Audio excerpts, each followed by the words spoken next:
Un lycéen de 17 ans vient de battre le champion olympique au centième de seconde. Il a plongé sur la ligne d'arrivée à Oslo en pensant avoir perdu. Il avait gagné. Et avant la course, le champion olympique avait dit quelque chose publiquement sur ce gamin qui aurait dû sonner comme un avertissement à chaque coureur de 800 mètres sur la planète. Nous y reviendrons. Mais d'abord, abonnez-vous et laissez un commentaire, parce que ce qui suit est l'une des histoires les plus extraordinaires du sport mondial en ce moment. Pour comprendre ce qui s'est passé à Oslo, il faut d'abord comprendre d'où vient réellement Cooper Lukenhuus. Parce que battre le champion du monde et olympique à 17 ans n'est que la partie visible de l'iceberg. Cette histoire commence dans une petite ville du Texas, avec deux frères aînés qui lui rendaient la vie difficile et un père qui entraînait à l'école secondaire locale. Justin, Texas. Une bourgade au nord-est de Dallas. Pas un endroit avec une longue tradition de champion du monde.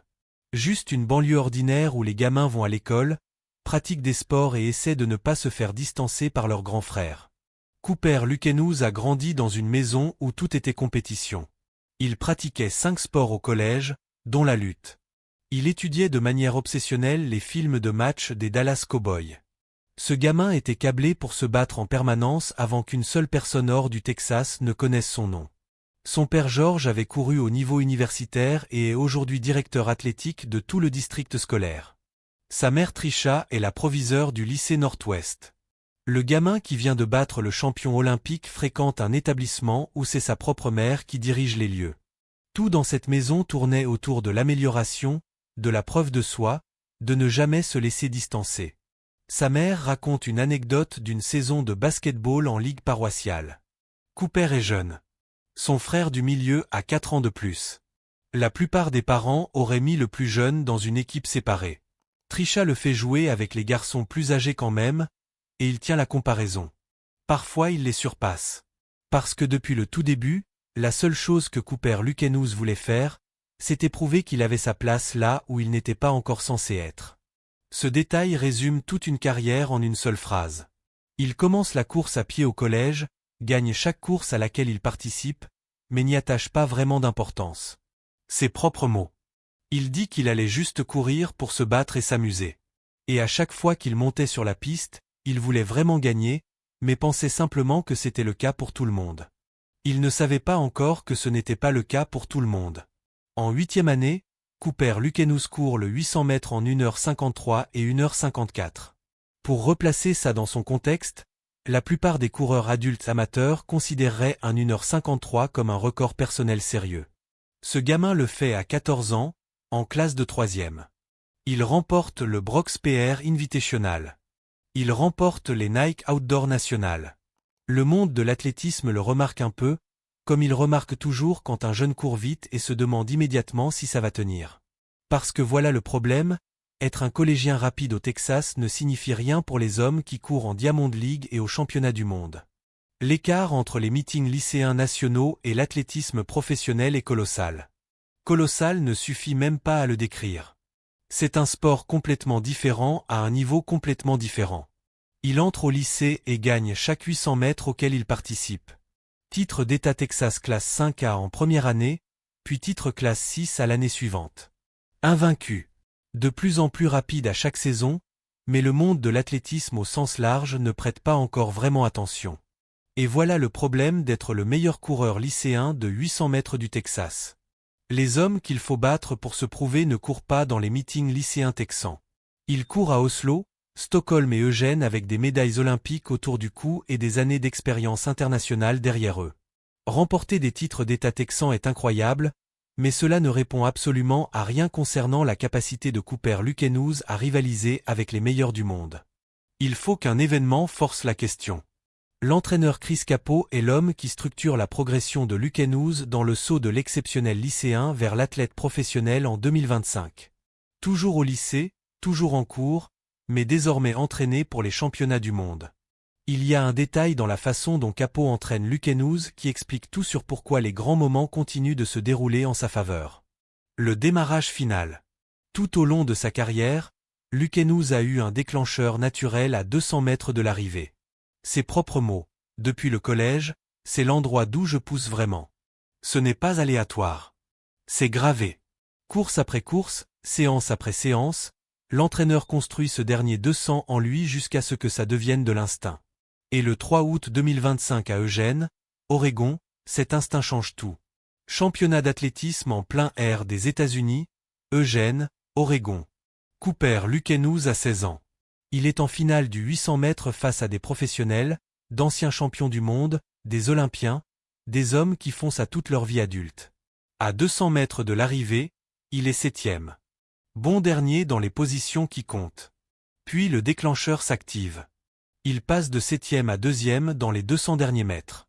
Court 1h42 minutes 27 secondes, record du monde des moins de 18 ans dépassé de plus d'une seconde entière.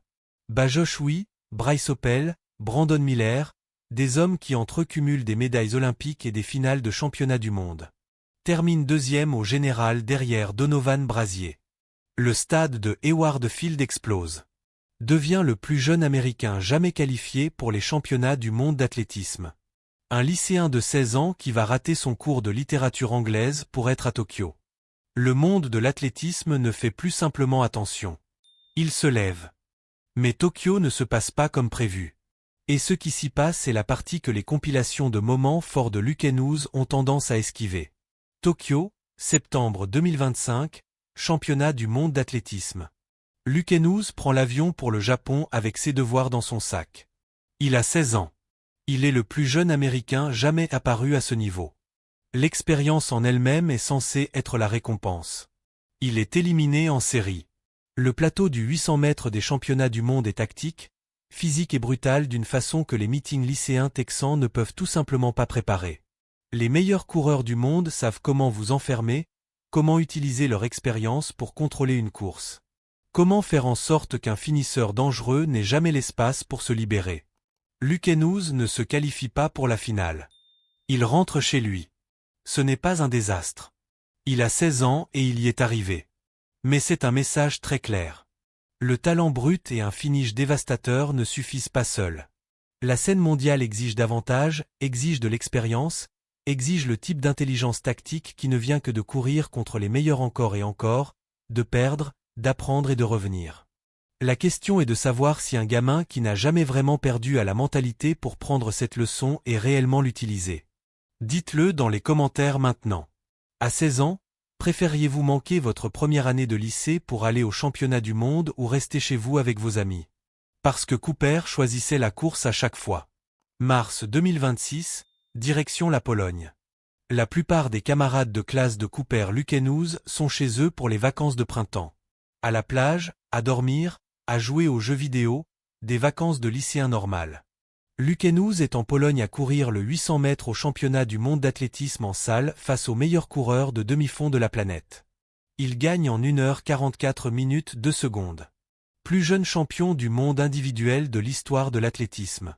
Pas seulement de l'histoire américaine, pas seulement de l'histoire du 800 mètres, mais de tout l'athlétisme, toutes épreuves confondues, depuis les tout débuts du sport. Un lycéen de 17 ans de Justin, Texas, dont la mère lui disait qu'il devait aller au bal de promo, champion du monde. Puis son baptême en Diamond League à Stockholm, 3 jours avant Oslo.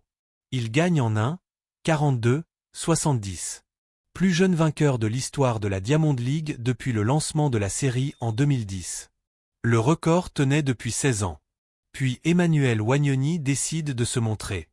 Il faut comprendre qui est cet homme avant de comprendre ce qui s'est passé à Oslo.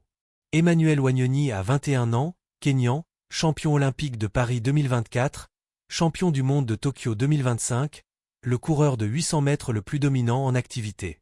Il avait délibérément esquivé Stockholm pour se préparer à Oslo. Il voulait être frais. Il voulait être prêt. Il savait exactement ce qu'il affrontait. Et avant la course, Wagnoni dit ceci publiquement. Cooper est formidable et semble vraiment fort. Il est définitivement l'avenir de cette épreuve, mais nous sommes encore là pour tenir la forteresse. L'avenir de l'épreuve, dit par le champion en titre. Ce n'était pas un dédain.